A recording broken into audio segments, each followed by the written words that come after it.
অনুকূল আবহাওয়া আর পোকামাকড়ের আক্রমণ কম হওয়ায় ঝালকাঠিতে এবার ভালো ফলন হয়েছে কুলের। চাহিদা থাকায় ন্যায্য দামও পাচ্ছেন চাষিরা। সবকিছু ঠিকঠাক থাকলে এবার অন্তত 15 কোটি টাকার কুল বিক্রি হবে বলে দাবি কৃষি সম্প্রসারণ অধিদপ্তরের। রতন আচার্যের পাঠানো তথ্য ও ছবিতে ডেস্ক রিপোর্ট।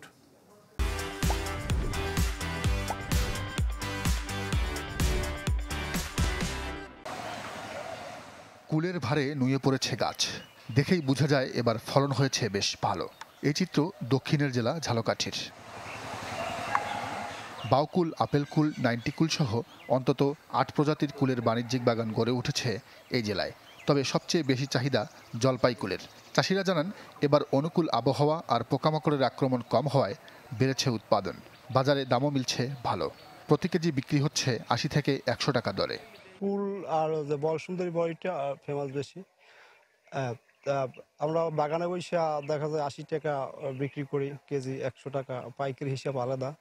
এইটাতেই বহুত মানুষই বাগান করছে, অনেকেই করছে, অনেকেই লাভবান হয়েছে, কিন্তু আমিও লাভবান। এটা বাজারজাত বেশি না করলেও হয়। আর এই বিষ মুক্ত, ফরমালিন মুক্ত বড়ই, এটা খাবারের জন্য উপযোগী। বাগানে এসে যাচাই বাছাই করে কুল কিনছেন ক্রেতারা। জানান, স্বাদ ও মানে অনন্য এখানকার কুল। নলছিটি থেকে আসছি, আসার পরে তো দেখলাম, খাইলাম, খুবই ভালো বড়ই, অনেক মিষ্টি সুস্বাদু। এই বড়ই বাগান দেখে আমরা নিজেরাই উদ্যোক্তা হয়েছি যে আমরা আমাদের যে সম্পত্তি আছে আমরা বড়ই বাগান করবো এখানে। কুলের আবাদ বাড়াতে সব ধরনের সহযোগিতা করা হচ্ছে বলে দাবি কৃষি সম্প্রসারণ অধিদপ্তরের। কর্মসংস্থানের যেমন সুযোগ সৃষ্টি হচ্ছে, তেমনি সারা বছরের কিন্তু পরিচর্যা করতে হয় না। এজন্য কুল চাষে সবাই কিন্তু উৎসাহ দেখাচ্ছে এবং কৃষি সম্প্রসারণ অধিদপ্তরের পক্ষ থেকে কৃষকদেরকে প্রদর্শনী এবং এ বিষয়ে প্রশিক্ষণ এবং পরামর্শ প্রদান করা হচ্ছে।